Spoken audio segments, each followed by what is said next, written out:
Terima kasih pemirsa, Anda masih bersama kami dalam Kominfo Newsroom. Pemirsa, pengembangan digital tidak hanya diterapkan pada sistem pendidikan, ekonomi, olahraga, maupun teknologi, namun juga menyasar pada infrastruktur, salah satunya pada jalan tol. Pengoperasian jalan tol dinilai memegang peranan signifikan demi menghadirkan efisiensi dan layanan terbaik bagi pengguna, dan juga penerapan digital ini akan memperbaiki layanan transaksi, baik pengoperasian dan juga pemeliharaannya. Dalam hal ini, Badan Pengatur Jalan Tol fokus membenahi 3 hal dalam penerapan digital tersebut melalui multi-lane free flow atau sistem bayar tol nirsentuh. Sederhananya, bayar tol tanpa kendaraan perlu berhenti. Kita akan membahasnya hari ini bersama dengan Bapak Danang Parikesit. Assalamualaikum Pak Danang. Waalaikumsalam warahmatullahi wabarakatuh. Salam semuanya, pemirsa GPR TV. Salam sehat semuanya. Salam sehat selalu Pak Danang. Pak Danang, mengenai multi-lane free flow atau sistem bayar tol nirsentuh. Kendaraan ini diklaim dapat mampu membuat arus lalu lintas jalan tol ini lebih cepat dan juga efisien, begitu Pak. Kemudian dalam penerapannya, bagaimana sistem ini bekerja, Pak Danang? Ya, ini kan satu sistem yang sebenarnya merupakan bagian dari roadmap untuk modernisasi ya di jalan tol kita. Dulu kita punya jalan tol di masa awal Presiden Jokowi kan 780-an kilometer. Hari ini itu sudah lebih dari 2.500 kilometer jalan tol beroperasi, sehingga tidak ada cara lain, kita juga akan keep up dengan yang namanya transformasi digital untuk bisa memberikan terutama user experience yang lebih bagus, penghematan dari biaya perjalanan, khususnya BBM, dan juga memberikan kenyamanan di dalam penggunaan jalan tol kita yang semakin lama semakin banyak. Nah, oleh karena itu, sebenarnya sudah dimulai dari tahun 2017, itu kita merubah dari sistem tunai menjadi cashless ya, atau tanpa tunai. Jadi sistem cash menjadi cashless. Nah, ini transformasi berikutnya adalah dari sistem yang menggunakan tapping, kartu elektronik, kemudian menjadi yang sifatnya itu nirsentuh atau contactless, di mana seluruh sistem itu dilakukan dengan menggunakan satelit ya, GNSS system, Global Navigation Satellite System, di mana masyarakat pengguna jalan tol itu tidak lagi harus stop and go ya di gerbang-gerbang tol, dan sistemnya itu bisa melakukan charging otomatis di e-wallet yang mereka miliki di mobile device mereka, telepon genggam mereka. Ini yang saya kira menjadi inovasi penting yang akan kita segera luncurkan dan kita laksanakan. Baik, inovasi peralihan dari yang sebelumnya tap menggunakan kartu, begitu kini para pengendara bisa langsung masuk jalan tol begitu saja. Kemudian apakah hal ini memerlukan aplikasi tertentu atau tambahan alat tertentu yang dipasang di dalam mobil begitu Pak? Nah, kita kan melihat ya bahwa dengan penetrasi telepon genggam sekarang ini, saya kira yang paling penting adalah bisa melengkapi HP kita, telepon genggam kita dengan mobile applications yang itu bisa dijalankan di dalam platform Android maupun platform iOS. Nah, kita namakan mobile application kita itu Cantas ya, Cantas, dan itu nanti akan membantu para pengguna jalan tol untuk mendeteksi kapan dia masuk tol. Ya, jadi dia akan terdeteksi oleh sistem satelit yang terhubung dengan HP kita.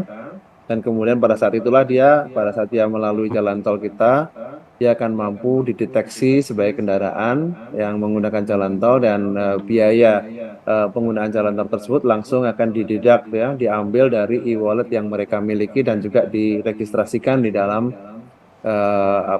aplikasi mereka. Jadi ada 2 hal yang perlu diregistrasi dalam mobile application-nya. Satu adalah registrasi kendaraannya yang akan digunakan, dan yang kedua adalah registrasi e-wallet yang mereka gunakan. Jadi kita sesuai dengan arahan dari Bank Indonesia kan tidak boleh eksklusif satu e-wallet sendiri atau source of fund. Jadi kita menggunakan multi source of funds, mana saja yang bisa digunakan oleh para pengguna. Kemudian itu yang akan dibangun sistemnya baik di sisi front end, back end maupun middleware-nya. Ini yang menurut saya satu hal yang cukup penting sehingga masyarakat lagi tidak perlu harus melakukan operasi apapun juga di dalam pengemudiannya, otomatis langsung akan dijak dari e-wallet mereka. Baik, untuk memperjelas sehingga masyarakat yang ingin memasuki jalan tol begitu Pak, mendownload aplikasi tersebut, kemudian meregistrasi kendaraannya begitu ya Pak, dan apakah handphone ini akan selalu dibawa ketika ingin memasuki jalan tol atau hanya registrasi, kemudian nanti layanan Nirsanto ini akan langsung mendeteksi mobil itu masuk ke jalan tol Pak? Jadi handphone ini sebenarnya menjadi alat untuk penanda lokasi. Jadi kita kan sekarang ini kan sudah banyak yang menggunakan aplikasi peta ya, peta digital yang untuk mencari jalan kan sudah banyak yang menggunakan itu. Itu sebenarnya prinsipnya mirip, cuman kita akan melengkapinya dengan sistem transaksi. Jadi pada saat dia itu masuk ke jalan tol, koordinatnya terdeteksi, kemudian pada saat dia melalui jalan tol akan diketahui berapa kilometer dia melakukan perjalanan pada ruas mana, dan di ruas tersebut itu tarifnya berapa. Kemudian pentingnya ini adalah registrasi itu dilakukan sebelum lewat ya, karena apa? Kita jadi tahu kendaraan tersebut adalah golongan tarif berapa, sehingga kalau kita melalui sebuah jalan tol dengan kendaraan jenis golongan tertentu, dengan panjang kilometer tertentu, dengan tarif tertentu, maka besarnya uang yang akan dibayarkan oleh pengguna jalan tol itu bisa betul-betul exact, bisa betul-betul lebih fair ya kepada para penggunanya. Nah, sehingga proses inilah yang menurut saya akan menjadi penting. Nah, kemudian di sisi belakangnya, back-end-nya, ya harus terhubung ya sistem charging itu dengan uang elektronik yang mereka miliki, apakah itu sifatnya penyedia e-wallet, ataukah itu bank yang menggunakan nanti mekanisme debit, atau sistem menggunakan kartu kredit. Nah, ini semuanya kita buka sehingga masyarakat memiliki kebebasan untuk bisa membayar dengan cara seperti apa. Baik, dengan adanya aplikasi tersebut, bagaimana jika masyarakat ini mengalami suatu kendala begitu Pak dalam menggunakan aplikasi? Kemana masyarakat ini harus mengadu? Jadi kita nanti dalam yang paling penting sekarang ini adalah dua hal. Pertama, pada bulan Desember insya Allah akan kita luncurkan mobile application-nya.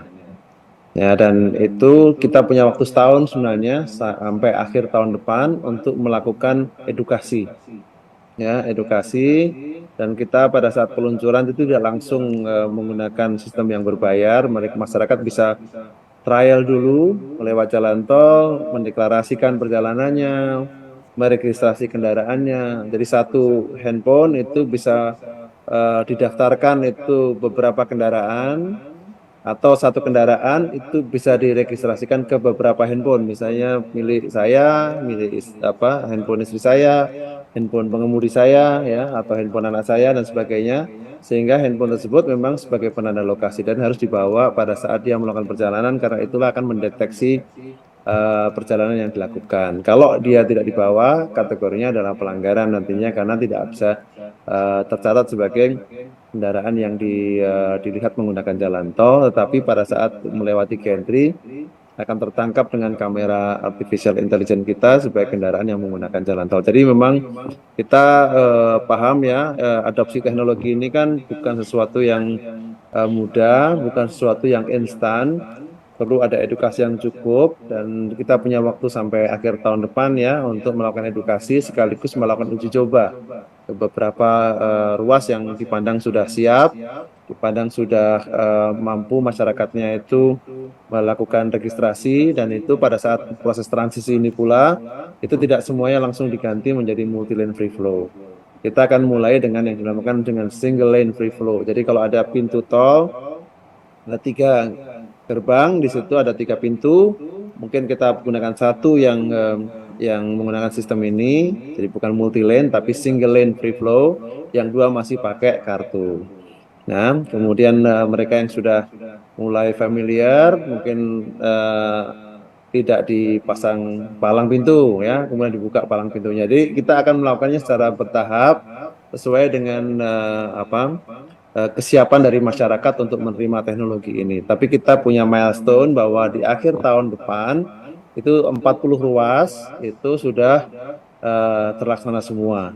Ke depan gradual, ruas-ruas lain yang sedang masa konstruksi ya, kita ada lebih 60 ruas itu bisa terlaksana semuanya mungkin di tahun 2024 secara penuh.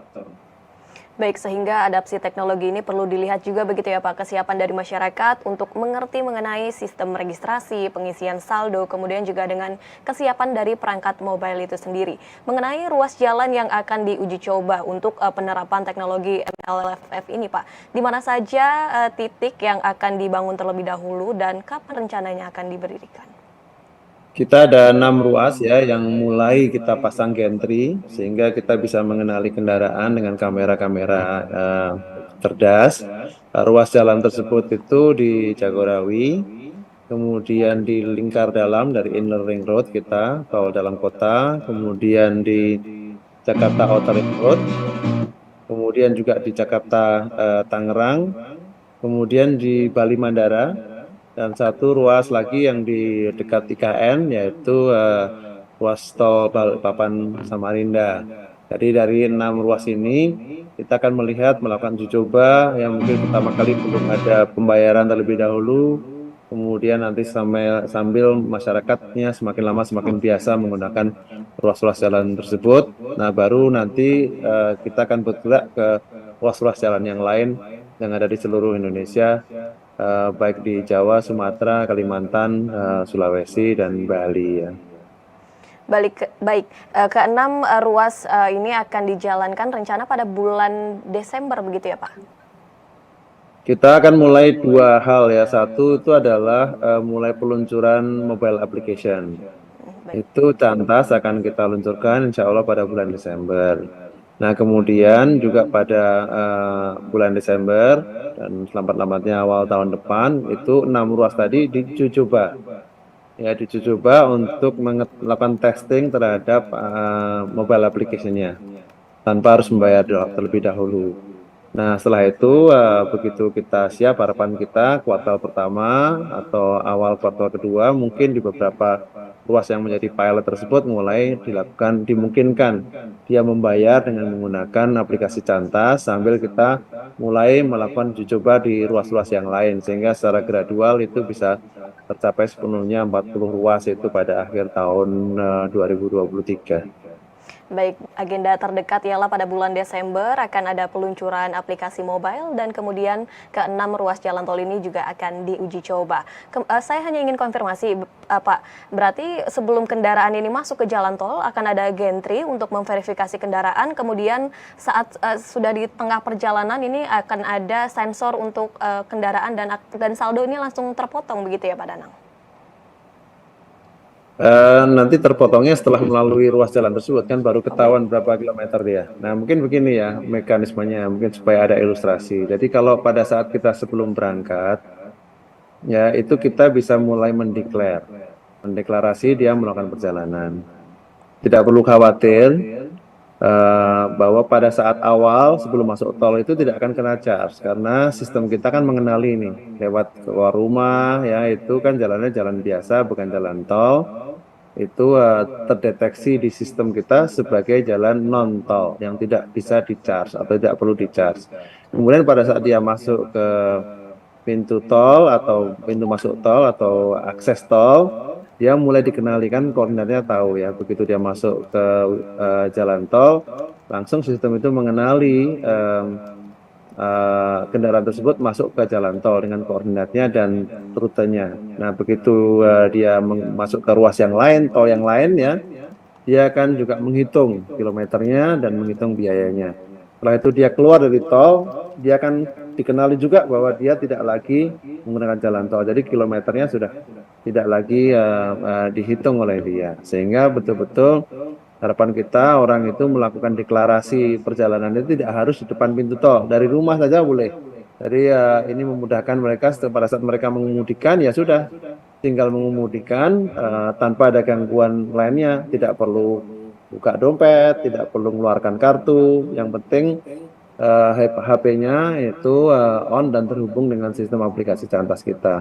Dan itu kalau semakin lama semakin biasa, tidak perlu lagi kita melakukan apapun juga di dalam sistem kita dengan handphone kita. Jadi semuanya akan ter-record secara otomatis dan si pengguna dia akan mendapatkan catatan yang secara otomatis yang bisa di-download Kalaupun itu dalam bentuk nanti elektronik receipt ya, bukti bayar elektroniknya juga bisa di-download kalau memang diperlukan.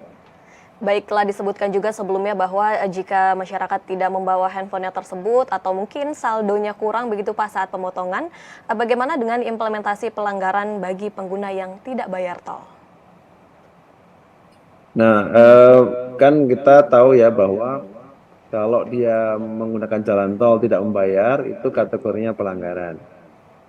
Nah, kita itu sekarang sedang menyiapkan satu sistem untuk mengenali dan dia memberikan kesempatan selama 2 jam setelah dia menggunakan tol, kalau misalnya saldonya kurang, dia punya kesempatan 2 jam untuk melakukan top up ya di luar jalan tol misalnya top up dan membayar tanpa kena denda. Kalau di atas 2 jam, kemudian sampai beberapa hari, itu kita kenakan yang namanya denda atas pelanggaran. Nah, setelah itu, kalau itu juga tidak tertagih, maka ini kita berkaitan dengan teman-teman kita di kepolisian pada saat melakukan registrasi ulang kendaraan, pembayaran pajak kendaraan bermotor itu akan menjadi bagian dari top up mereka untuk ke sana. Jadi kita tidak serta-merta begitu nggak bisa bayar itu langsung berdenda, tidak, tapi dia beri kesempatan untuk merecover kekurangan bayar itu. Baru setelah kalau 2 jam tidak direcover, itu baru kemudian ada pengenaan denda dan itu aja bertahap ya gradual hingga sampai 10 kali dari besarnya tarif maksimal yang bisa kita kenakan di sebuah ruas jalan tol. Jadi ya ini gradual betul sehingga masyarakat tidak kaget ya untuk mengenali sistem ini. Semakin lama kan semakin mereka terbiasa dengan sistemnya. Mudah-mudahan tidak ada lagi yang kena denda kalau mereka sudah familiar dengan sistem ini. Baik, beragam sistem ini telah disiapkan mulai dari landasan hukum, perangkat aplikasi, hingga fasilitas lainnya. Kami tunggu Pak implementasi dari MLF ini di berbagai ruas jalan tol. Semoga berjalan lancar dan juga ini dapat membuat ruang gerak masyarakat menjadi efisien dan juga masyarakat ini cepat untuk beradaptasi, begitu Pak. Terima kasih banyak Pak Danang Parikesit selaku Kepala Badan Pengelola Jalan Tol Kementerian PUPR telah bergabung bersama kami pada hari ini. Salam sehat selalu Pak Danang, terima kasih. Salam sehat, Indonesia maju. Terima kasih Mbak Bilkis. Ya, pemirsa, kami akan kembali dengan beragam informasi lainnya. Tetaplah bersama kami dalam Kominfo Newsroom.